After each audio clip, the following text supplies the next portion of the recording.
Bismillahirrahmanirrahim. Assalamualaikum warahmatullahi wabarakatuh. Waalaikumsalam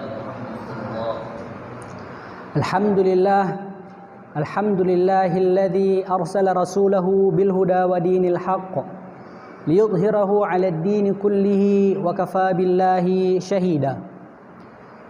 Asyhadu an la ilaha illallah wahdahu la syarika lah wa asyhadu anna Muhammadan 'abduhu wa rasuluh la nabiyya wa la rasula ba'dah. Allahumma salli alaihi wa ala alihi wa ashabihi wa man tabi'ahum bi ihsanin ila yaumiddin, amma ba'd.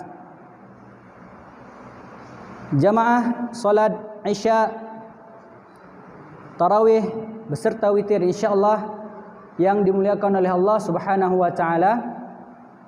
Segala puji dan syukur tidak pernah putus-putusnya kita panjatkan kepada Allah Subhanahu wa taala, yang mana Allah sampai saat ini, sampai hari ini, sampai detik ini masih memberikan kepada kita kesempatan untuk hidup, kesempatan untuk memperbanyak amal ibadah kita, yang mana amal ibadah tersebut akan menjadi tabungan kita di hari akhirat kelak. Kemudian salawat beserta salam tak pernah putus-putusnya kita ucapkan kepada baginda Nabi sallallahu alaihi wasallam. Sidang jamaah yang dimuliakan oleh Allah Subhanahu wa taala, tidak terasa kita malam ini sudah memasuki malam ke-12 di bulan suci Ramadan pada tahun ini, yang mana kita ada sisa kurang lebih 18 hari lagi untuk kita mengakhiri bulan suci Ramadan ini. Maka dari itu, marilah sama-sama kita kembali memperbaiki niat kita, kembali kita memperbaharui semangat kita. Jangan sampai kita terlena. Baru 12 hari kita sudah lelah dalam beribadah, akhirnya ibadah kita menjadi tidak maksimal lagi.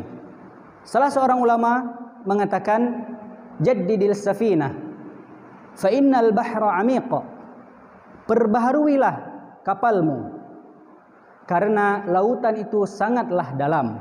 Jadi dengan kita memperbaharui kapal kita, insyaallah kita tidak akan tenggelam di dalam lautan yang sangat dalam, karena perjalanan kita masih jauh. Begitu pula dalam kita menjalankan ibadah di bulan suci Ramadan ini, kita masih di pertengahan jalan. Mari kita terus memperbaharui niat kita, terus kita memperbaharui semangat kita. Jangan sampai kita tenggelam di dalam hal-hal yang melalaikan.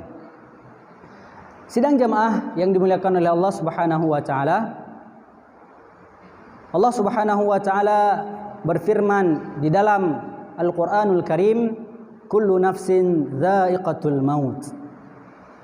Tentunya semua kita paham makna dari ayat ini. Setiap yang bernyawa pasti akan merasakan kematian.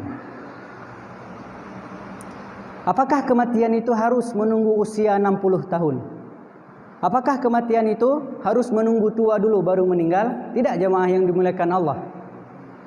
Di bulan suci Ramadan ini, subhanallah, ada beberapa orang yang sudah Allah panggil. Mulai di hari pertama Ramadan, saya sholat asar di Masjid Ule Karing hari pertama Ramadan. Kemudian imam sholat, selesai sholat beliau mengumumkan inna lillahi wa inna ilaihi raji'un. Ada salah seorang jamaah yang sudah dipanggil oleh Allah. Itu baru hari pertama Ramadan. Selang beberapa hari kemudian datang lagi pengumuman telah meninggal salah seorang guru besar, profesor di UIN Araniri. Mungkin kita semua tahu, yaitu Profesor Gunawan Adenan. Sudah dipanggil oleh Allah juga di awal-awal bulan suci Ramadan. Tidak selang beberapa hari setelahnya, kami Dewan Guru di sekolah juga mendapatkan kabar salah seorang ustazah juga sudah meninggal dunia. Dan yang paling terakhir hari Jumat lalu kita dapat berita dari salah seorang sahabat kita, Ustaz Muhammad Azmi, mungkin teman-teman di sini ada yang mengenal. Beliau usia sangat muda, 26, sudah dipanggil oleh Allah Subhanahu wa taala di bulan suci Ramadan ini. Sedang jemaah yang dimuliakan Allah, begitu banyak orang-orang yang sudah dipanggil oleh Allah. Kafa bil mauti wa'idha, cukuplah kematian itu menjadi pengingat bagi kita semua. Jangan sampai ketika kita sedang sibuk mengejar reputasi dunia, di saat itulah Allah memanggil kita dan kita belum memiliki sedikit pun bekal untuk menghadapi kehidupan di hari akhir. Sedang jemaah yang dimuliakan Allah, di dalam sebuah kisah sahabat Nabi SAW, beliau melihat ada dua orang yang soleh di dalam mimpinya saling berlomba-lomba dalam melakukan ibadah kepada Allah Subhanahu wa taala. Dikisahkan yang pertama adalah orang yang sangat soleh, ibadahnya luar biasa. Saking beliau semangatnya beribadah kepada Allah, begitu pula beliau ikut berperang di jalan Allah, kemudian beliau meninggal dalam keadaan mati syahid. Yang pertama meninggal dalam keadaan syahid. Kemudian dinampakkan dalam mimpi sahabat tersebut, sahabatnya yang kedua ini, beliau masih hidup, diberikan kesempatan oleh Allah hidup 1 tahun kemudian. Kemudian di tahun berikutnya, orang yang kedua ini pun meninggal dunia, namun bukan dalam keadaan mati syahid. Ketika mereka sudah dipanggil oleh Allah Subhanahu wa taala, dinampakkan pula dalam mimpi sahabat tersebut, dua orang ini sedang berada di depan pintu surga. Kemudian keluar dari dalam surga seseorang dan memanggil orang yang meninggal belakangan. Maknanya orang yang meninggal bukan dalam keadaan syahid, dia duluan yang dipanggil masuk ke dalam surga. Kemudian setelahnya barulah dipanggil orang yang meninggal dalam keadaan syahid tersebut.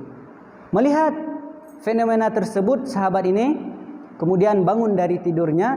Beliau merasa heran, mengapa orang yang mati syahid dipanggil masuk ke dalam surga belakangan? Apa gerangan? Mengapa hal itu bisa terjadi?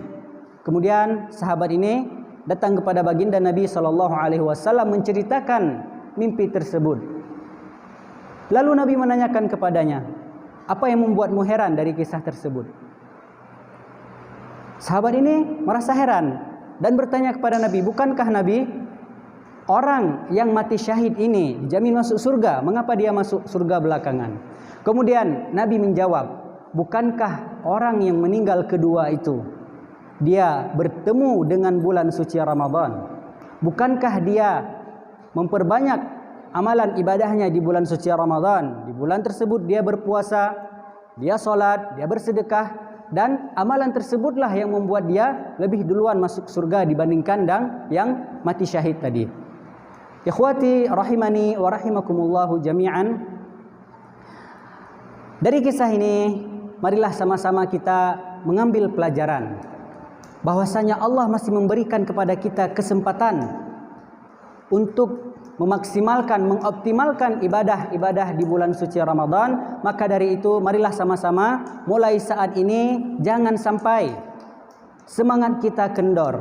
Jangan sampai kita sudah mulai letih dalam beribadah kepada Allah Subhanahu wa taala karena kita tidak tahu.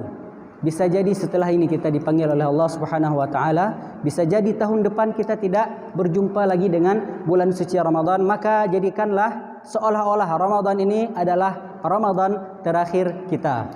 Semoga nasihat yang singkat ini bisa menjadi manfaat, iktibar bagi diri saya sendiri dan bagi kita semua. Hadani Allah wa iyyakum jami'an.